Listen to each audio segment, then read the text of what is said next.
Boa tarde, aqui desde o Brasil, estou em Salvador, eu sou Manuel Gama, sou o coordenador do Observatório de Políticas de Ciência, Comunicação e Cultura da Universidade do Minho, em Portugal, e convido-vos e agradeço-vos o terem aceito este convite para esta primeira conversa ibero-americana com observatórios, uma iniciativa conjunta do Observatório de Políticas Públicas Culturais da Universidade da Bahia e do Observatório Cultural da Universidade de Valência, em Espanha, da Universidade de Brasília, ao bocado disse Bahia, de Brasília, e do Observatório Cultural da Universidade de Valência, em Espanha. Este é um ciclo de conversas que iniciamos hoje, são conversas online, de 1 hora, em que em todas as sessões serão moderadas por um dos investigadores ou pesquisadores de um dos 3 observatórios organizadores, Portugal, Espanha e Brasil, a que se juntarão sempre mais 2 observatórios da Ibero-América para todos juntos conversarmos e refletirmos de forma transversal e multidimensional sobre a importância da cultura como um bem público comum mundial, no espírito da Mondial Cult, e sobre o trabalho que temos vindo a desenvolver e linhas de trabalho para o futuro que permitam, por exemplo, fortalecer a cooperação e a articulação e o trabalho em rede entre os diferentes organizações e observatórios, mas também no espírito da Mondial Cult, reunirmos estratégias para que o futuro documento que vai substituir a Agenda 2030 tenha um objetivo de desenvolvimento sustentável dedicado à cultura. Este é o nosso trabalho. As nossas sessões vão ser gravadas para que depois possam ser disponibilizados os vídeos para chegarmos a mais pessoas, e também vamos produzir um e-book com as reflexões que vão sendo produzidas ao longo destas 12 sessões. Os convidados de hoje, na realidade, não são convidados, somos nós os 3, os protagonistas, nós, Portugal, Brasília e Valência. Achamos por bem que nesta primeira sessão pudesse ser uma conversa a partir da comissão organizadora para depois irmos avançando com os outros convidados, alguns dos quais já estão cá e que agradecemos imenso. Feita então esta apresentação, eu vou passar a palavra à minha querida Fátima, de Brasília, para, num minutinho, nos fazer uma primeira apresentação do seu observatório, e depois a Fátima vai passar a palavra ao Raul, para o Raul fazer a apresentação do seu observatório. 1 minutinho para cada um e depois eu volto para conduzir o resto da conversa. Fátima, liga só o microfone, por favor. Bom dia, boa tarde, dependendo de em que lugar do mundo estão os presentes. É um prazer estar aqui, junto com Raul e Manuel, né, nessa empreitada, né, de organizar esse conjunto de discussões, né, de encontros. O Observatório de Políticas Públicas Culturais da Universidade de Brasília foi criado em 2014 por demanda do nosso Ministério da Cultura, né? Então, ele teve uma demanda do Estado, né, na criação desse observatório, no sentido de estruturar algumas pesquisas que poderiam gerar subsídios às políticas e programas, né, de cultura, né, desenvolvidos na época. Ao longo dos anos, nós sofremos alguns problemas, né, que vêm da ordem política, né, que eu acho que todos sabem, né, o que o país passou nos últimos anos, e agora estamos, na verdade, buscando fazer essa reestruturação do observatório.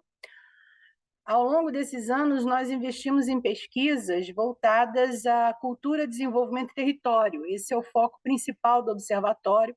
Nós temos um trabalho muito relacionado com a cultura no território, né? E com essa perspectiva de desenvolvimento, ou seja, a cultura como um vetor de desenvolvimento, não apenas econômico, né, como geralmente se associa, né, quando se fala em desenvolvimento, pensa-se logo em desenvolvimento econômico, mas não apenas, mas principalmente desenvolvimentos sociais, locais, comunitários, muito ligados à questão territorial. No momento, estamos investindo em pesquisas que se ligam muito, né, com expressões culturais populares, em particular com a matriz afrodescendente no nosso país, e também com uma outra pesquisa ligada à economia cultural, e o observatório, ao longo dos anos, se estruturou como um grupo de pesquisa. Então, hoje nós temos, dentro do observatório, em torno de 15 pesquisadores, entre mestrandos e doutorandos, né, dos programas de pós-graduação associados. Eu acho que isso, em linhas gerais, dá um escopo do projeto, né, e do observatório, e a gente pode discutir depois, mais à frente, outros detalhes.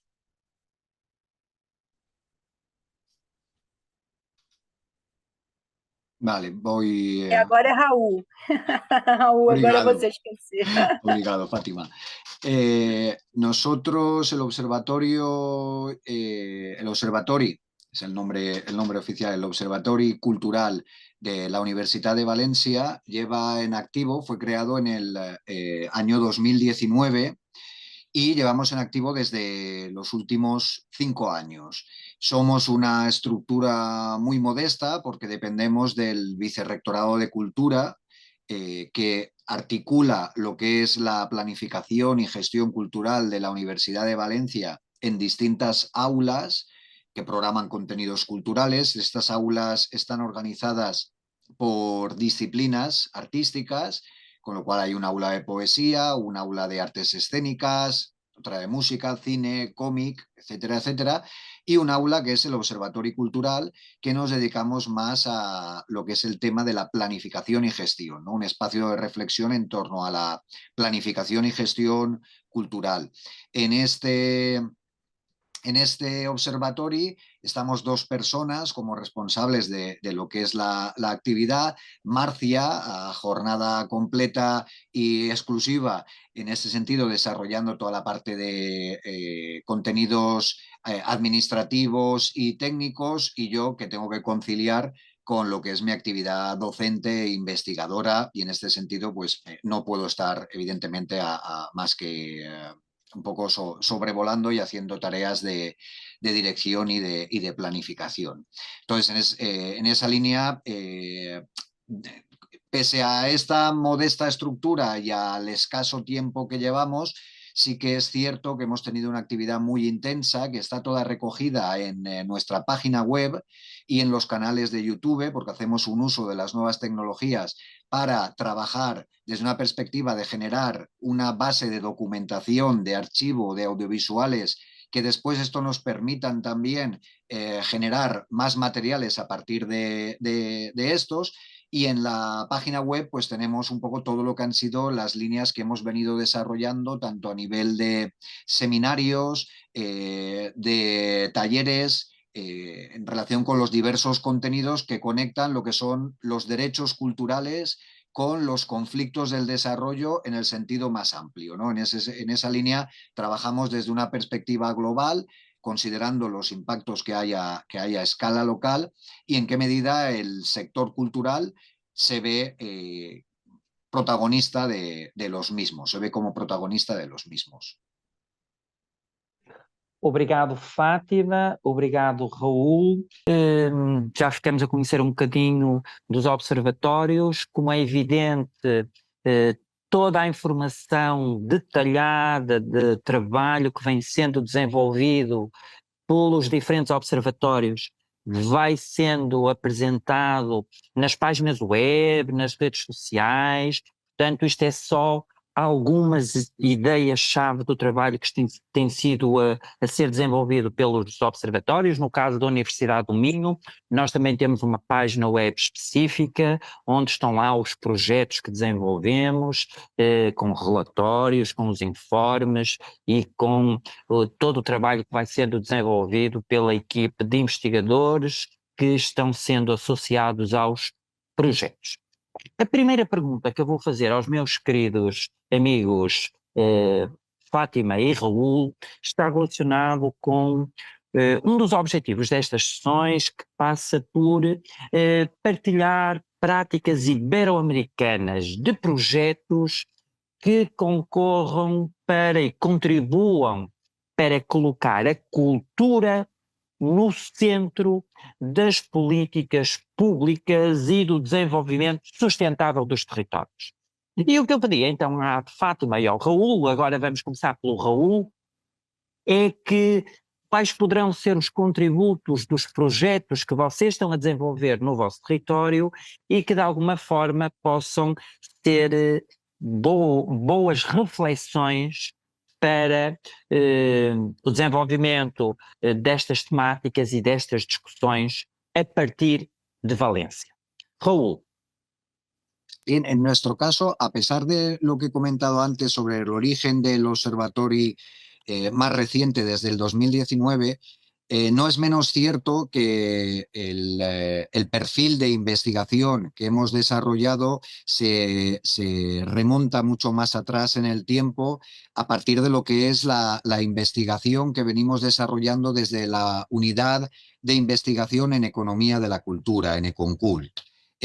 Porque si bien es verdad que somos una estructura muy modesta, trabajamos en red y en ese sentido también aprovechamos toda la red de investigadores e investigadoras que desarrollan su actividad en la Universidad de Valencia. En este sentido, Econcult, la Unidad de Investigación en Economía de la Cultura, en la cual llevo participando desde el 2006 y que hemos desarrollado nuestra investigación gracias sobre todo al marco de financiación de los proyectos europeos, nos han permitido realizar toda una serie de investigaciones que nos han permitido trazar también como una especie de hoja de ruta que después nos ha facilitado diseñar nuestra planificación estratégica para el observatorio.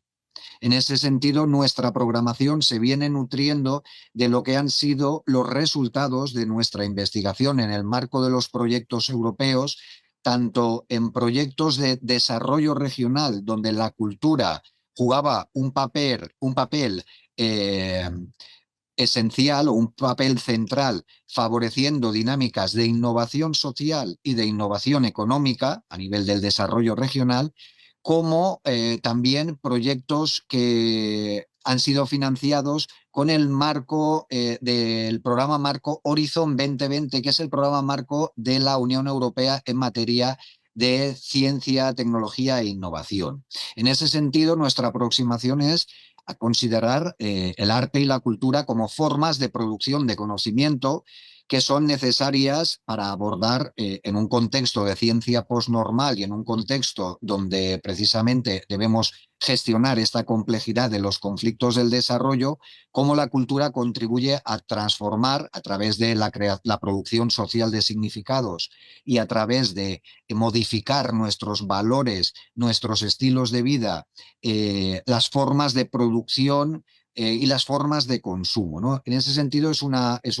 aproximación bastante ambiciosa y esto, como decíamos, nos ha permitido generar toda una serie de contenidos ya específicos en los cuales hemos abordado, como decíamos antes, los derechos culturales como forma, como herramientas también, ¿no? y como fondo de abordar esos conflictos de un desarrollo humano, porque finalmente tenemos que poner el desarrollo humano en el centro de la cuestión, y la sostenibilidad ambiental, tratar de conjugar estas dos cuestiones.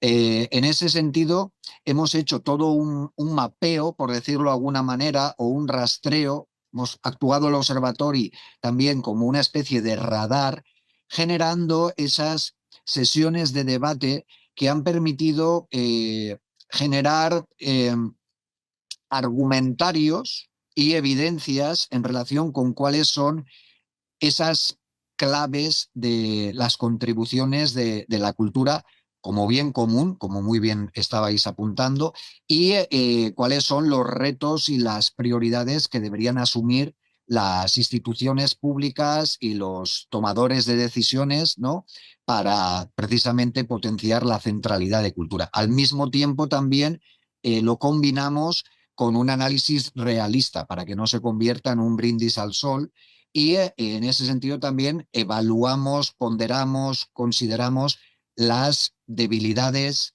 las amenazas a las que se enfrentan las prácticas artísticas y las prácticas culturales, que imagino que todo esto pues lo compartís desde el otro lado de la cámara, ¿no? Y también las oportunidades y las fortalezas, ¿no?, que podemos. Tratamos de generar un enfoque sistémico y también de integrar y ponderar pros y contras y las necesidades que para empoderar realmente el sector cultural debemos abordar. Obrigado, Raul. Vamos dar a palavra agora à nossa amiga Fátima para, a partir de Brasília, nos contar e partilhar connosco como é que o trabalho que têm desenvolvido tem, de alguma forma, contribuído para colocar a cultura no centro das políticas públicas e do desenvolvimento sustentável do território. Fátima. Então, de certa forma, há alguma similaridade com algumas coisas que Raul colocou, né? Nossos trabalhos aqui têm, como eu tinha dito, nosso foco é muito nessa relação entre cultura, desenvolvimento e território. Então, o foco dos trabalhos que a gente vem desenvolvendo, eles incidem fortemente nas práticas culturais, né? Na produção cultural dos grupos, né? Dos grupos sociais nos territórios específicos, né? O Brasil, como vocês sabem, é um país muito grande, territorialmente, e com uma diversidade cultural também muito grande, né? E esses grupos produzem e consumem cultura de formas diferenciadas. Então, nosso trabalho ele se foca muito nessa potencialização dessas formas, muitas vezes alternativas, de produzir cultura, de consumir cultura e de acompanhar esses processos, e dependendo do enfoque metodológico que trabalhamos naquele momento, fortalecer certas práticas, fortalecer certas atividades, né, que são desenvolvidas no território. Um outro lado do nosso trabalho, como nós estamos em Brasília, que é a capital do país, nós estamos muito próximos ao poder central, né? Ao Ministério da Cultura e a outros órgãos de estruturação da política, além do próprio Senado e Câmara Federal. Então, nós também temos um trabalho que é de acompanhar, né, a estruturação da política, né? Desde a base, ou seja, desde as discussões que ocorrem no Senado, na Câmara, pelos legisladores, né, os parlamentares, o executivo, o seu comportamento, e acompanhar essas políticas gerando indicadores, né? E aí o nosso olhar também é esse olhar crítico, né, de verificar, né, onde estão as facilidades, né, e os desafios dessas políticas do ponto de vista exatamente de fomentar desenvolvimentos que sejam desenvolvimentos com essa perspectiva, né, de uma sustentabilidade social, ambiental, cultural, enfim, todas elas, né? Então, nós temos duas frentes, uma ligada ao território, como as práticas culturais ocorrem, como a produção e o consumo cultural ocorre, e a outra ligada à formulação da política, ao acompanhamento da política específica da política cultural, olhando aspectos de intersetorialidade, transversalidade dessa política, porque do nosso ponto de vista, a sustentabilidade ela é ampla, e no caso da cultura, a cultura é um elemento transversal. né? Nós vamos ter cultura e saúde, cultura e educação, cultura e comunicação, né? Cultura e trabalho, pelo menos no país aqui, nós conseguimos ver isso com uma certa, com muita facilidade. Só que a estruturação das políticas, no caso da política de cultura, tem uma grande dificuldade de se organizar de forma transversal e garantindo, né, que poderia garantir uma maior sustentabilidade e talvez até a potencializar formas de desenvolvimento humano, social, econômico diferenciados. Então, o nosso olhar também vai para essa parte, que é uma parte importante do observatório, uma vez que ele é um observatório de políticas culturais, né? Então, a gente nasce com essa missão de realmente observar, gerar indicadores, fazer análises, e nossa análise, né, nossa metodologia e os nossos referenciais, eles partem sempre dessa questão da sustentabilidade, da transversalidade, da intersetorialidade dessas políticas de cultura em particular. Eu acho que é isso que eu posso dizer nesse momento. Perfeito, Fátima, e deste-nos pontos muito relevantes que já nos permitiriam estarmos aqui à conversa só sobre este tema, mas ainda vamos colocar mais 2 tópicos em cima da mesa antes de passarmos a termos uma conversa com todos os participantes dos diferentes territórios que estão aqui presentes e que nos deixa tão felizes. É tão bom termos gente de tantos países diferentes nesta primeira conversa. Fátima, eu vou continuar contigo exatamente porque este projeto das conversas surge como o início de uma colaboração, como o início de pontes para lançar redes, para nos articularmos. Como é que, a partir de Brasília, vocês têm trabalhado e potenciado as questões das colaborações, das parcerias e das redes? No fundo, o ODS 17 da Agenda 2030, e como é que isso é implementado nos vossos observatórios e a partir dos vossos observatórios para os vossos territórios? Trabalho em rede, parcerias e colaboração. Então, Manuel, como eu disse, o observatório ele foi criado em 2014 e até 2016, né, nós tivemos uma atividade que é a atividade de início do observatório, com pesquisas já encomendadas, né, nas quais nós nos debruçamos. Quando chega 2016, há o impeachment da presidenta Dilma, e uma série de desdobramentos bastante desagradáveis, né, no país, né? Durante 6 anos tivemos muitas dificuldades e a cultura, em particular, foi muito atacada, digamos assim, né? A cultura, a política de cultura, os programas de cultura, isso tudo foi muito realmente atacado durante esses anos. Então, agora, desde 2022 e principalmente 2023, o Observatório retoma suas atividades plenamente, né? Ou seja, plenamente estamos retomando as atividades.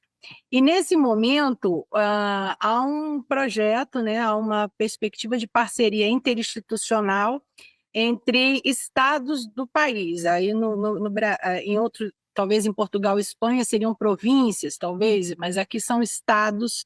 Nosso Brasil é uma unidade federativa.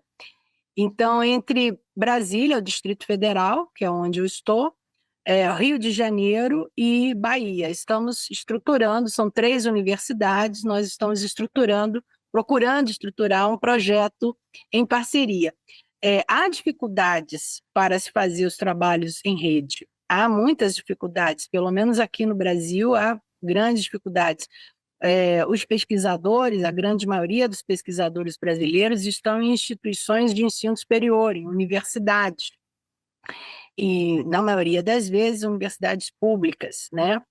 E dentro da universidade, o sistema, nós estamos sendo muito mais, temos uma demanda muito grande dentro das nossas instituições, o que nos dificulta, muitas vezes, ter aquele tempo, que seria o tempo propício, adequado, para que se pudesse realmente se estruturar parcerias com mais calma, com um pouco mais de tranquilidade, fora as questões que são as questões administrativas, burocráticas, normativas, jurídicas, né? Que às vezes atrapalha muito qualquer tipo de trabalho, né? Então, apesar disso, estamos agora, nesse momento, fazendo essa estruturação com essas duas outras universidades, no sentido de estruturar um projeto que vai ser um projeto em rede, com objetivos que nós partilhamos. Agora, eu particularmente acredito que os observatórios, e aí talvez seja essa a sua pergunta, os observatórios têm um papel fundamental a cumprir numa estruturação em rede, principalmente se observar essa discussão, né, da questão da cultura como um bem público e elas ter um item ou mais específicos, né, na agenda pós-2030, né? Então, nesse sentido, os observatórios realmente, se quisermos, se tivermos condições, podemos sim estruturar um trabalho ou trabalhos coletivos em rede e todos visando à frente esse objetivo. Isso eu acho que é algo que nós podemos chegar e vamos construir isso ao longo do tempo, com o tempo que for possível para cada um de nós, né? Eu acho que é isso que eu posso contribuir agora, né? O Observatório, nesse momento, está estruturando uma pesquisa, mas ela é de base nacional, entre estados, que são muito diferentes, inclusive em termos culturais, eles têm muitas especificidades que são diferentes, e esse é o nosso esforço nesse momento, né? Perfeito, Fátima. Raul, como é que a partir de Valência estas questões do trabalho em rede no território, envolvendo os diferentes agentes do território de forma transversal, transsetorial, têm acontecido, e como é que também vês estas questões de redes de observatórios para conjuntamente pensarmos o futuro e tomarmos projetos para a frente? Raul. Sí, como hemos comenzado diciendo, somos una estructura muy modesta y o trabajamos en red o no podemos llegar muy lejos, ¿no? Con lo cual también hemos tenido la suerte de poder poner en valor todos los antecedentes que estábamos comentando, tanto a nivel de redes de socios en proyectos europeos, como todo el trabajo que también venía desarrollando la unidad de investigación en economía de la cultura desde el año 96, dirigida por el profesor Pau Rausey, desde el año 96, con un trabajo muy intenso en relación con lo que son las políticas públicas en materia de cultura en el país valenciano y también en el conjunto del Estado español, ¿no? En ese sentido, también esto nos ha permitido, y en ese sentido, plantea el observatorio se genera también una alianza estratégica con todo ese capital social que ha generado con Culta a lo largo de los años, que ha generado la unidad de investigación. Y como decía, es que no hay otra manera de entenderlo, porque realmente si queremos abordar la complejidad que supone el enfoque de poner en relación derechos culturales y los conflictos del desarrollo, es necesario trabajar desde una perspectiva de red, ¿no? La red nos permite innovar y la red nos permite transferir conocimiento y la red nos permite también evaluar y analizar de una manera más rica, ¿no? Esa complejidad de elementos que tenemos. En ese sentido, destacaría tanto la transversalidad, que ya había apuntado Fátima. Somos una universidad pública y eso también lo quiero destacar, ¿no? Que el planteamiento de observatorio que hacemos es desde el punto de vista de qué reto y qué papel y qué responsabilidad tiene la universidad pública en este escenario. En ese sentido, es una cuestión que ya marca una diferencia, ¿no? Como institución, la misión y la visión que tiene una universidad pública frente a los retos que se plantean. Comentaba que, por un lado, teníamos esa transversalidad de todas las disciplinas y de todas las conexiones que el arte y la cultura tiene con las dinámicas del desarrollo social, con las dinámicas del desarrollo económico, con el mercado, con las relaciones laborales, por ejemplo, que estábamos planteando anteriormente, ¿no?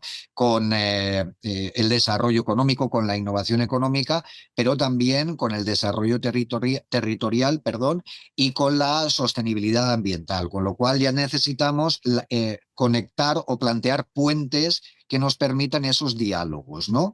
Por una parte, esa integración transversal. Por otro lado, una perspectiva global, local. Se tiene que entender también nuestro papel de observatorio desde una perspectiva multinivel. Antes estábamos comentando en ese sentido las políticas públicas, también debemos considerar como tres vectores clave. Por un lado, las competencias legales, ¿no? Sabéis que aquí en España las competencias en materia de cultura están descentralizadas, con lo cual son las regiones. En muchos casos tenemos un Estado con una diversidad cultural en materia lingüística, en materia, ¿no?, de las diversas características territoriales, y esas culturas, esa política cultural está descentralizada. Pero hay un diálogo también entre niveles, ¿no? Niveles de la administración pública, la administración central, la administración regional, que es la que tiene transferidas las competencias, pero también la administración local, que desde el punto de vista del gasto público, y ahí abordaríamos otro de esos vectores, es la administración más importante en materia de gasto público en cultura. Y finalmente, el tercer vector fuerza sería la financiación de esas políticas culturales, que aquí abrimos otro melón importante, abrimos otra caja de Pandora muy importante. Si a esto le sumamos la integración supranacional que ha tenido el Estado español y el Estado portugués con la integración en la Unión Europea, y cómo esa agenda europea de la cultura también, la competencia en materia de cultura está en los Estados-nación en el caso de Europa, pero sí que es verdad que la Unión Europea define un escenario de juego que condiciona esas políticas culturales. Por ejemplo, antes estaba comentando que toda esa financiación de proyectos de investigación que hemos desarrollado en los últimos 20 años ha sido posible gracias al marco de financiación europeo, que nos ha permitido conectar la cultura con el desarrollo regional y la cultura con la innovación social y económica, ¿no? Con lo que serían formas de producción de conocimiento y de innovación. Si lo hubiéramos tenido que financiar con fondos estatales, no hubiéramos podido, porque eso no estaba en la agenda. Con lo cual también Europa nos permite un ejercicio de prospectiva en ese sentido. Y al mismo tiempo sabemos que en un escenario donde tenemos una globalización, donde los flujos de capital están liberalizados desde los años 90, ¿no? Tenemos un mercado financiero global en ese sentido, y hay una perfecta movilidad de esos flujos financieros para bien y para mal, ¿no?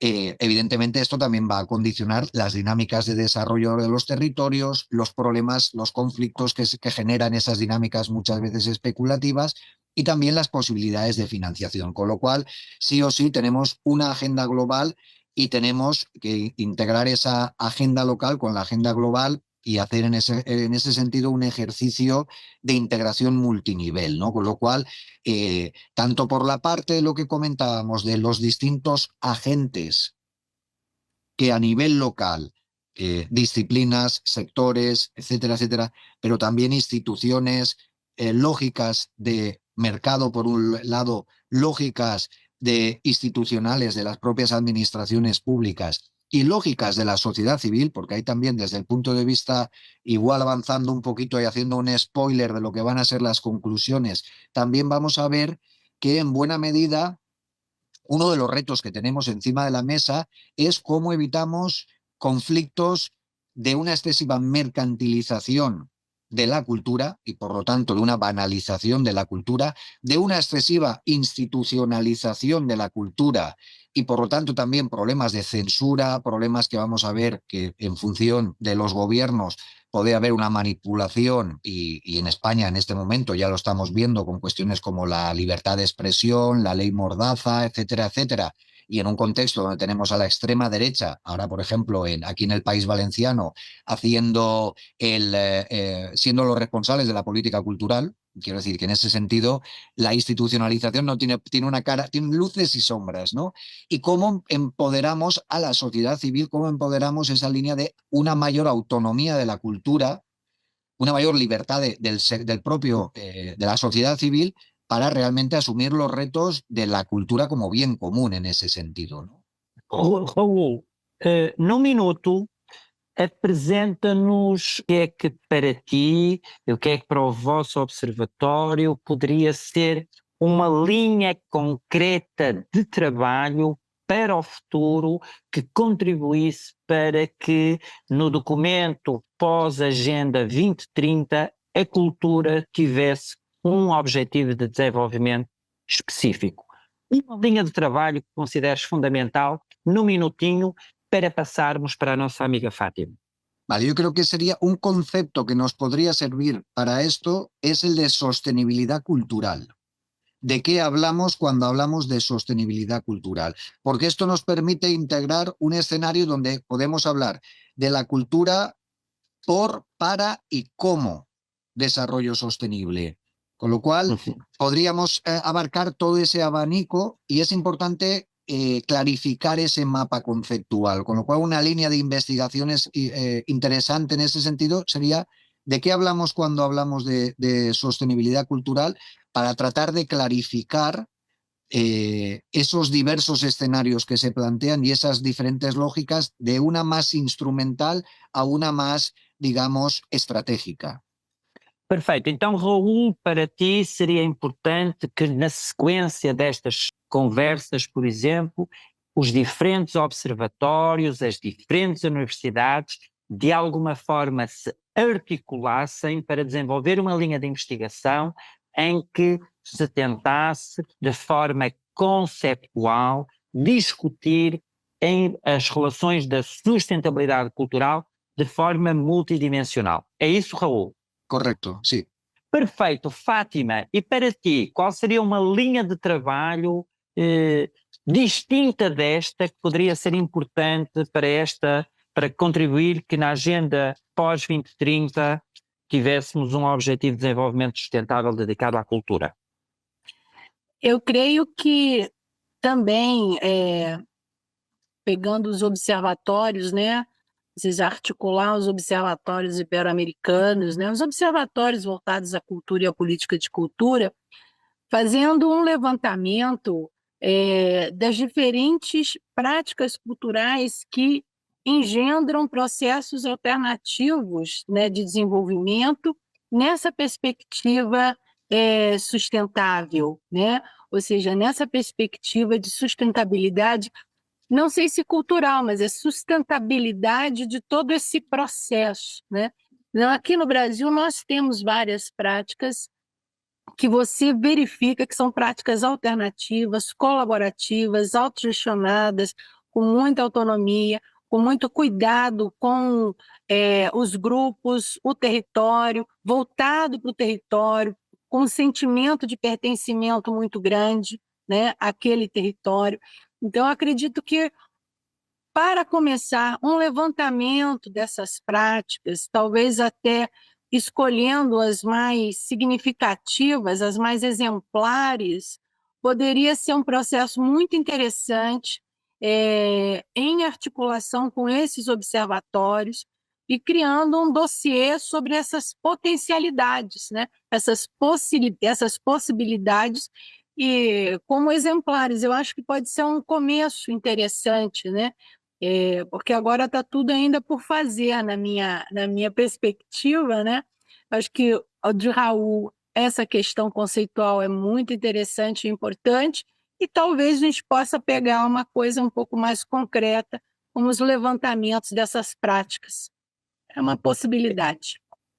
São duas possibilidades muito interessantes, complementares. Nós, no Observatório de Políticas de Ciência, Comunicação e Cultura da Universidade do Minho, temos um projeto que vem acontecendo em Portugal e Brasil, essencialmente, desde 2020, em que fizemos um levantamento de projetos e iniciativas culturais que de alguma forma poderiam estar relacionados com os Objetivos de Desenvolvimento Sustentável. Foi um projeto piloto só para fazer um primeiro levantamento mas a adesão no Brasil foi extraordinária. Foram identificados mais de 1.500 projetos de 24 estados brasileiros, de cerca de 900 organizações e fazedores de cultura que se identificaram os seus projetos e conseguiram de alguma forma alinhar esses projetos com os Objetivos de Desenvolvimento Sustentável. O processo de validação científica desses projetos não era o foco do trabalho, portanto, esta proposta científica de análise e de enquadramento que a Fátima nos faz de um mapeamento sério, transversal, com um conjunto de categorias muito bem definidas e respeitando a diversidade cultural do espaço ibero-americano, que temos que perceber as diversidades culturais, poderia ser muito importante, tal como esta reflexão que o nosso amigo Raul nos propõe de vamos discutir conceitos, vamos criar uma gramática comum que nos permita refletir e fundamentar aquilo que o Raul nos diz de a importância da cultura como para e com desenvolvimento sustentável. Há um relatório muito importante de 2015 de uma iniciativa COST que nos fala exatamente sobre isto que o Raul nos está a dizer. Há muita discussão teórica sobre isto, portanto, já temos aqui duas propostas para refletirmos de como as poderemos colocar em prática.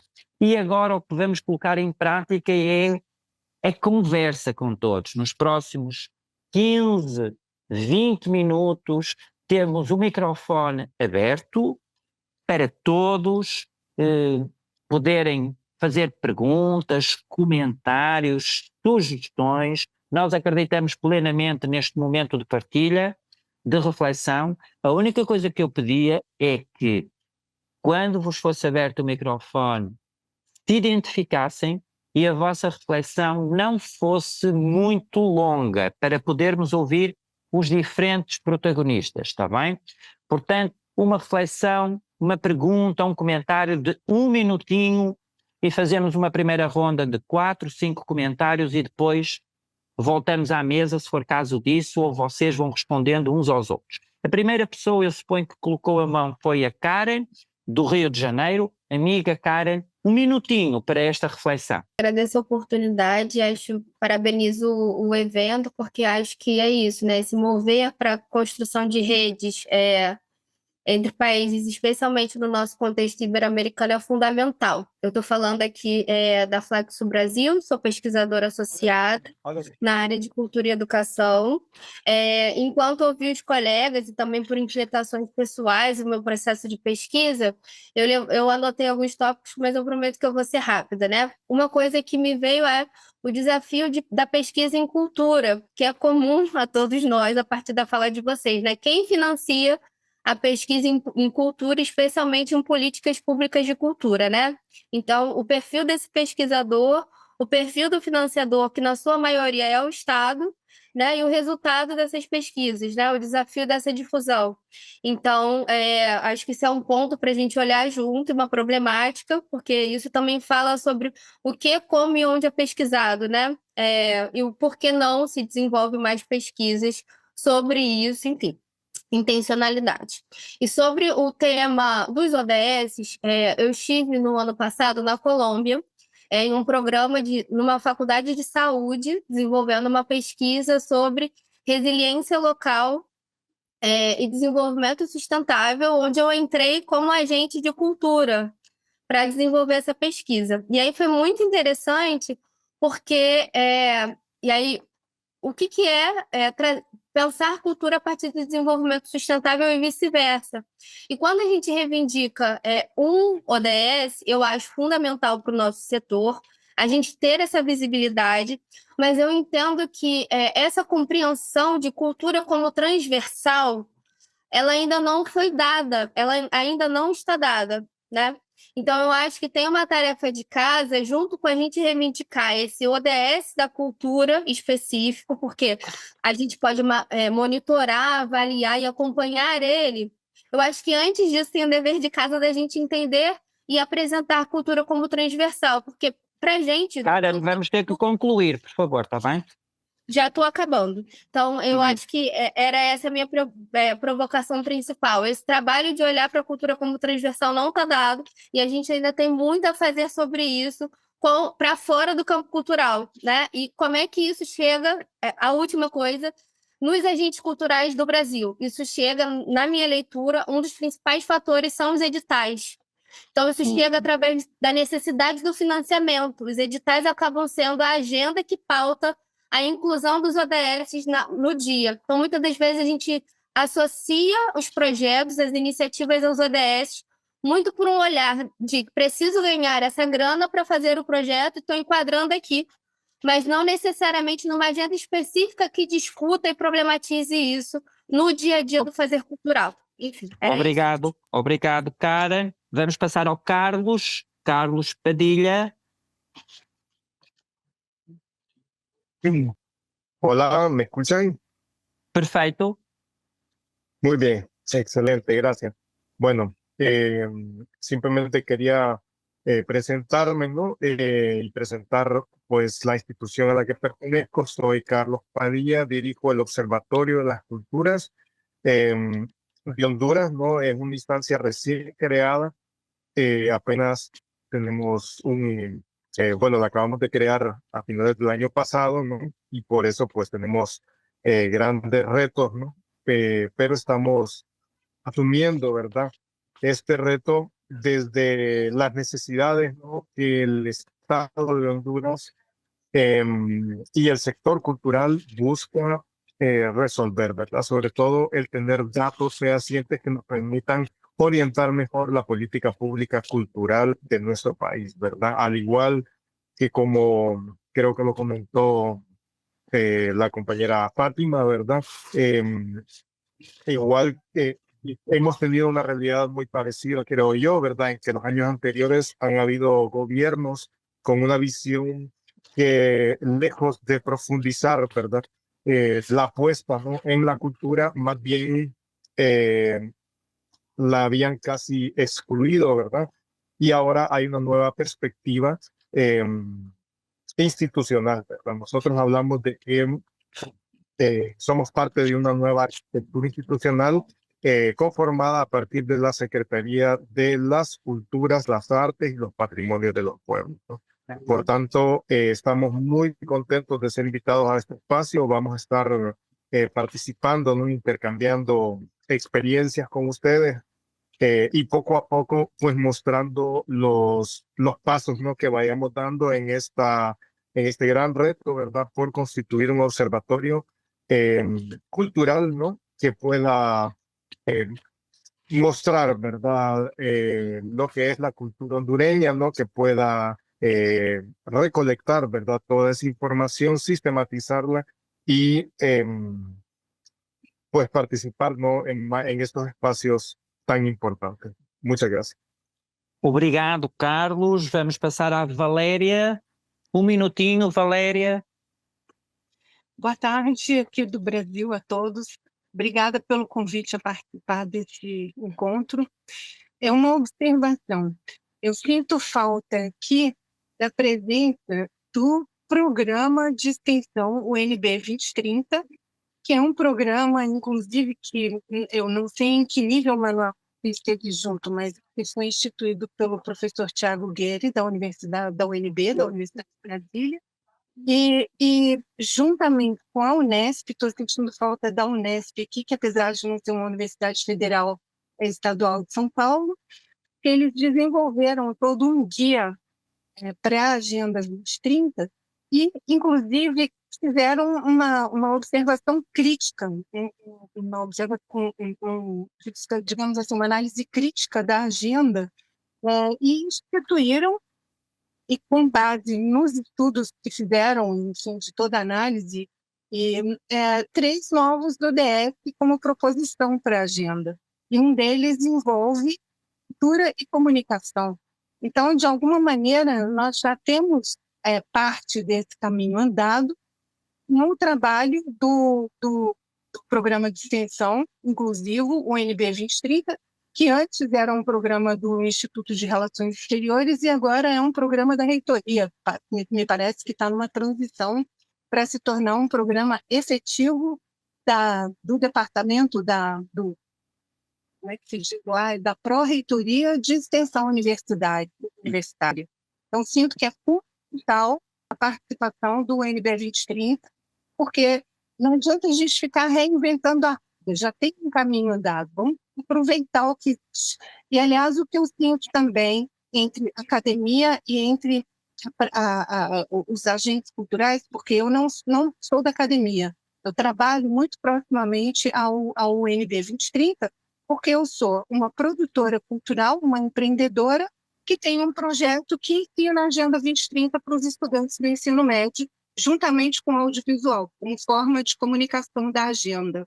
E essa parceria com a Agenda 2030, muitas vezes é hiper difícil, porque eu não sou academia e eles são academia.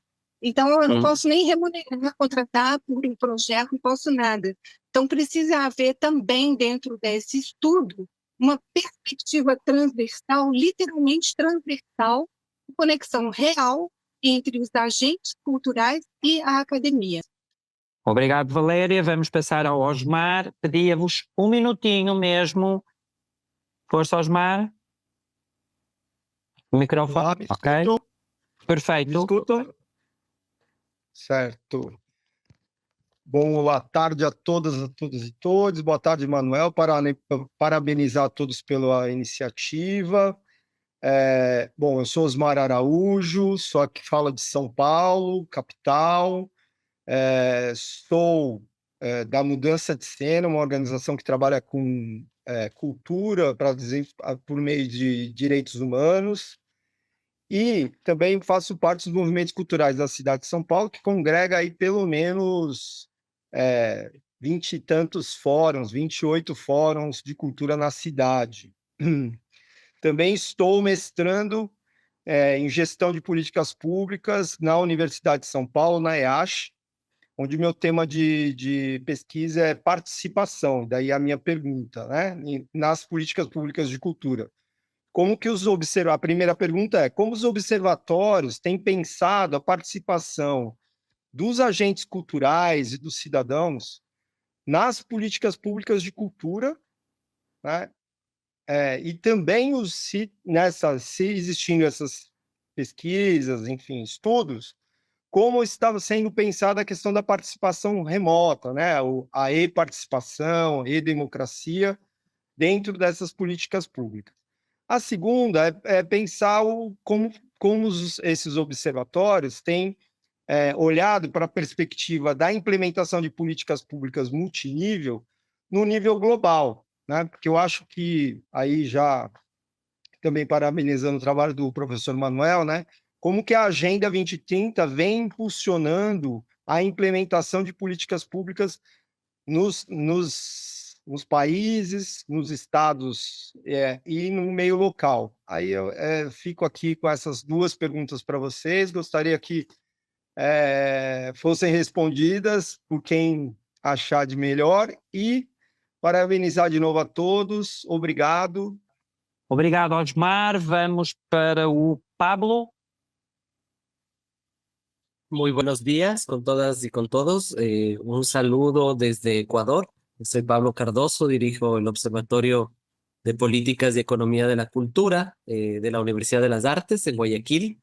Este es un espacio que tiene ya alrededor de 4 años, en el cual nosotros hemos intentado suplir algunas deficiencias de generación de información por parte de las entidades gubernamentales. Nosotros buscamos esos huecos de falta de información oficial para nosotros generar estadísticas en distintos aspectos, como el tema de trabajadores de la cultura, consumos culturales.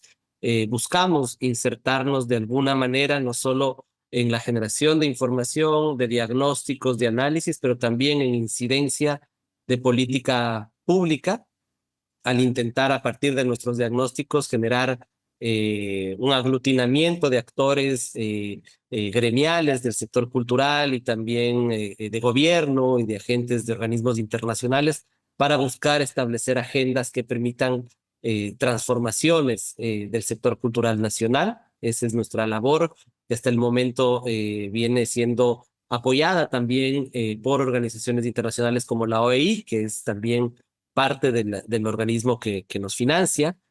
Quisiera comentar también, me parece excepcional esta posibilidad de intercambiar con otros observatorios de otras latitudes, agendas de trabajo, metodologías y posibilidad de generar programas conjuntos. De hecho, quisiera comentarles que nosotros acá en América Latina estamos en red, ¿no? Una red que se conformó en el año 2022 en la ciudad de Cali, en la cual participamos algunos observatorios de Colombia, de Chile, de Argentina, de Uruguay. Estuvo Brasil con el Observatorio del Itaú Cultural en ese momento, y Guadalajara también en México, ¿no? Nosotros estamos en este mismo momento tratando de reactivar esta red. Hemos hecho una invitación a nuestros colegas de observatorios a trabajar en conjunto y relanzar una agenda. Y para ello tenemos también un encuentro presencial que será el mes de octubre en la ciudad de Cuenca, acá en Ecuador, al cual también quisiéramos ampliar la convocatoria y pues invitar a todas y todos tal vez para establecer una convergencia de iniciativas. Así que eso de mi parte, muchísimas gracias a los organizadores y pues estamos siempre disponibles para poder intercambiar y colaborar. Muito obrigado, Pablo, Osmar, Valéria, Carlos e Karen. Eu vou só fazer um brevíssimo comentário inicial e depois vou passar à Fátima e ao Raul para fazerem também, em jeito de resposta, estas questões. Só para vos dizer que as questões são muito pertinentes e para vos dizer que este é o primeiro encontro de uma série de pelo menos mais 11. Portanto, esta é uma conversa que vai continuar. Esta é só a primeira sessão. E isto é um encontro aberto. Está quem quer. Entram todos. Todos os que quiserem vir são bem-vindos. Esta discussão não é uma discussão da academia, esta discussão não é uma discussão do Brasil, esta discussão não é uma discussão do setor dos profissionais da cultura, é uma discussão de todos. Todos e todas que se interessam por estas questões são bem-vindas. Portanto, espalhem esta mensagem, disseminem estes encontros e vamos, quem sabe, encontrar-nos todos em outubro no Equador para o encontro com o nosso amigo Pablo. E vamos ativar as redes que já existem e vamos perceber o que é que os agentes culturais e os fazedores de cultura precisam e vamos pensar efetivamente como é que todos podemos construir futuro. É para isso que cá estamos. É para isto que o Observatório de Políticas de Ciência, Comunicação e Cultura da Universidade do Minho, o Observatório Cultural da Universidade de Valência e o Observatório de Políticas Públicas Culturais da Universidade de Brasília se uniram. Isto que fique muito claro. Não vamos inventar a roda. Vamos pegar nas diferentes rodas e vamos perceber como é que nós podemos contribuir. Queria que isto ficasse muito claro. Se a pergunta não ficar respondida hoje, fica no próximo mês e lançamos no próximo mês. É isto que é importante, está bem? Agora passo a palavra ao meu querido Raul para fazer um comentário sobre os diferentes interpelações que nos fizeram, a Karen, o Carlos, a Valéria, o Osmar e o Pablo. 2 minutinhos, Raúl, porque estamos con el tiempo mesmo a terminar. A ver, en 2 minutos muy complicado responder mínimamente a 2 temas que me parecen esenciales, ¿no? Hemos hablado de la cuestión de la financiación. Antes comentaba que desde la perspectiva europea aquí hemos tenido la suerte de tener un marco de financiación que gracias a la Unión Europea hemos podido financiar nuestra investigación en cuestiones que precisamente lo que apuntalan es esa transversalidad de la cultura para con las conexiones con el desarrollo, ¿no? Y las dinámicas de innovación tanto social como económica.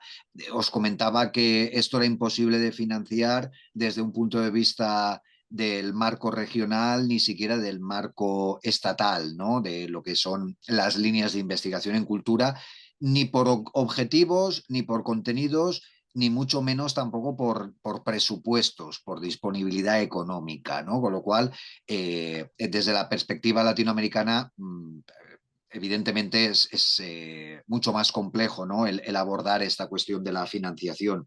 Desde la cuestión en el sentido de la participación que estábamos comentando antes,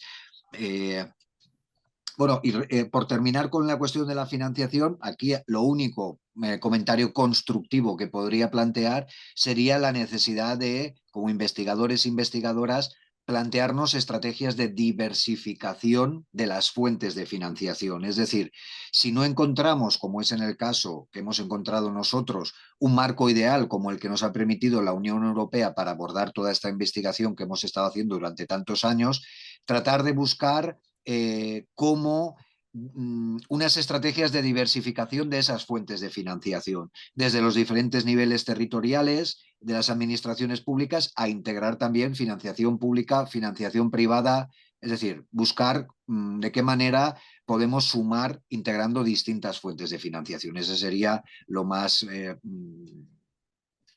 propositivo que podría apuntar en ese sentido. Desde el punto de vista de la pregunta que hacía referencia a la participación cultural, yo creo que aquí realmente también tocamos un hueso importante, ¿no? Tocamos también una cuestión que no es sencilla de responder precisamente porque, como estabais señalando, nos enfrentamos a un escenario de involución en muchas de las cuestiones que estamos planteando. Vemos que estamos en un contexto global de acción-reacción y frente a esas tesis de una mayor, en consonancia con lo que es el paradigma en políticas públicas de la gobernanza, ¿no? Frente a esa complejidad, la necesidad de nuevos estilos en políticas públicas que apunten tanto a una anticipación de los escenarios de futuro y por tanto la necesidad de hacer planificación estratégica, como a una necesidad de consensuar las líneas de actuación, vemos que muchas veces la realidad va en el sentido contrario de lo que nos dicta el sentido común o lo que nos dicta la teoría, ¿no? Y lo que nos dicta la academia. Vemos que realmente pasamos más a movimientos reaccionarios y a movimientos que poco tienen que ver con las prácticas democráticas, ¿no? Con lo cual, creo que esta cuestión de la participación también engancharía muy bien con ese concepto de sostenibilidad cultural que apuntaba antes y que no quiero dejar de pasar una cuestión que es el hecho sobre todo por cuestión de tiempo, una de denunciar el genocidio que se está cometiendo en Gaza en estos momentos. Y creo que es un poco el signo de los tiempos al que nos enfrentamos, ¿vale? En ese sentido, un poco es un indicador bien visible de por dónde van los derechos humanos, de por dónde van los derechos culturales y de qué escenario de globalización nos enfrentamos en un contexto donde hablar de colapso y de decrecimiento es necesario. Hasta ahora hemos estado hablando de una sostenibilidad un poco como palabra mágica a la que aferrarnos para continuar con un modelo de crecimiento y de desarrollo que era más de lo mismo, no salir del capitalismo como modelo de crecimiento infinito, y vemos que realmente en esa lógica lo que vamos a ir viendo los próximos años, espero equivocarme, pero me temo que no, va a ser precisamente estrategias de la mejor defensa es un buen ataque, con lo cual por conectar con la cuestión de la participación, la cuestión de las prácticas democráticas y el empoderamiento de la sociedad civil es fundamental en un contexto de sociedad de la desinformación y en un contexto de economía en lo cual lo que vamos a ir viendo es precisamente un intento de apropiacionismo y de privatización de esos bienes comunes tan necesarios para la supervivencia como especie y para la calidad de vida, ¿no? O los niveles mínimos de vida que necesitamos. Obrigado, Raul. Vamos a Fátima. Micrófono. Sim. Raul foi perfeito na fala sobre participação, eu não vou tocar nesse assunto, faço minhas as palavras dele. Eu vou falar um pouco sobre a questão do financiamento e do que Karen tinha colocado sobre essa perspectiva da transversalidade, de pensar a transversalidade também nos ODSs, né? Então, sobre a questão do financiamento, realmente não é uma coisa fácil de conseguir financiamento para pesquisas em cultura, em particular, na perspectiva que nós fazemos, olhando políticas culturais e olhando práticas culturais, populares, com essa relação com o desenvolvimento do território, com essa relação dos desenvolvimentos desses grupos sociais. Por quê? Aqui no país, vou falar do meu país, aqui no país, os financiamentos, eles são dados de maneira disciplinar, né? Nós encaminhamos nossas solicitações em editais que podem ser de fomento do Estado ou de instituições, mas eles são disciplinares, eles não são olhados de uma forma interdisciplinar. E a cultura, ela é um tema interdisciplinar. Então, não necessariamente será abordada exclusivamente por um produtor cultural, por alguém da comunicação ou da sociologia, poderá ser abordada por um outro pesquisador de outra área, né? Por exemplo, relações internacionais, por exemplo, economia, por exemplo, né? E isso gera uma certa dificuldade no aporte desses recursos, porque eles são dados visando uma disciplinaridade. Essa é a primeira dificuldade que temos. Temos outras, mas essa é a primeira do ponto de vista da academia, de quem está na academia realizando pesquisas e faz essas pesquisas em cultura num campo interdisciplinar. Então, isso realmente gera um grande obstáculo para conseguir financiamento. Agora eu vou tratar da transversalidade. Eu concordo com a Karen, é claro que é importante ter um ODS olhando a cultura com a sua complexidade, mas se também entendemos que cultura é transversal, ela realmente permeia e de forma muito emblemática várias áreas, ela também deveria estar, de alguma forma, contemplada em outros ODSs, nessas relações que elas saltam aos olhos, elas existem. Então, esse é um outro ponto que também devemos tomar atenção, a essa transversalidade da cultura, olhando essa Agenda 2030, essa agenda pós-2030, olhando a formulação desses novos ODS. É isso que eu vou falar, porque o tempo já está curtinho. Poderíamos ficar aqui à conversa durante mais muitas horas, mas como temos pelo menos mais 11 sessões, temos pelo menos mais 11 horas de conversa. Portanto, não vamos esgotar os temas aqui. É importante que eles não fiquem esgotados, não era essa a nossa intenção. A nossa intenção é lançar pontes para o futuro a partir destas relações. É claro que há gente, e pensando nesta questão que a Fátima levantou agora, é inequívoco que a cultura atravessa os diferentes objetivos de desenvolvimento sustentável. Isso não pode ser colocado de parte com a existência de um novo objetivo dedicado à cultura. Uma coisa não pode inviabilizar a outra, porque é um diálogo que tem que ser feito. É um diálogo também que tem que ser feito. A cultura também como fator de promoção da paz. E o comentário que foi feito do Raul sobre a situação dramática que se vive neste momento em Gaza, mas também a situação dramática que se vive noutros territórios. Temos a questão da Ucrânia, temos um conjunto de guerras que existem neste momento um pouco por todo o mundo, muitas delas por motivos que nós pensávamos que já não era possível, com visões do mundo que já não era possível, e se não se aposta efetivamente no papel decisivo que a cultura também pode ter para a promoção da paz, dificilmente conseguiremos que a cultura seja um bem comum público mundial, ou seja, que o trabalho que nós fazemos pode ser muito interessante a criar indicadores, a criar métricas, a promover a participação, a criar editais, isso, mas temos que pensar que há todo um trabalho transversal e transsetorial que nós, enquanto observatório, nós, enquanto instituições de ensino superior, nós, enquanto fazedores de cultura, não nos podemos esquecer.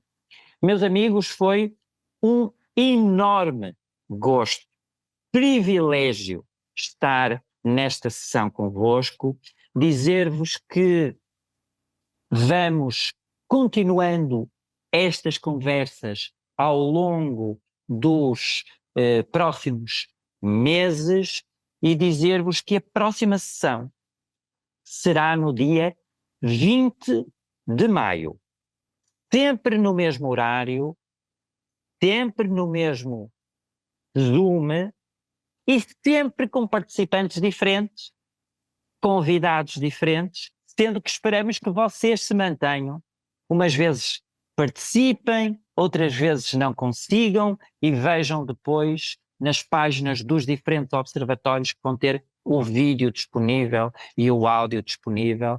E dou só 30 segundos ao Raul e 30 segundos à Fátima para se despedirem e da minha parte já não direi mais nada. Obrigado a todos e a todas e a todas por estarem presentes. Raul e depois Fátima. Obrigado, parabéns a todas, todes y únicamente una reflexión, ¿no? La cuestión esta que hablábamos del decrecimiento, del colapso, creo que es importante también pensar en lo que ha sido la cultura en tiempos del COVID, durante el confinamiento, a lo que nos hemos visto abocados y pensar que esto no ha sido un episodio aislado, sino que ha sido una primera ola a la cual van a seguir por cuestiones de pues la crisis climática, la crisis ecológica u otro tipo de crisis, nos vamos a enfrentar a escenarios similares, ¿no? Con lo cual, precisamente esto nos lleva a poner en valor los retos a los que se enfrenta la cultura y el valor que tiene la cultura también como en dinámicas de resiliencia, de resistencia, de adaptación, etcétera, etcétera. Creo que esta cuestión de la reflexión con el COVID-19 nos sirve como espejo en el que también sondear algunas de las cuestiones que van a ser clave en un futuro más o menos próximo.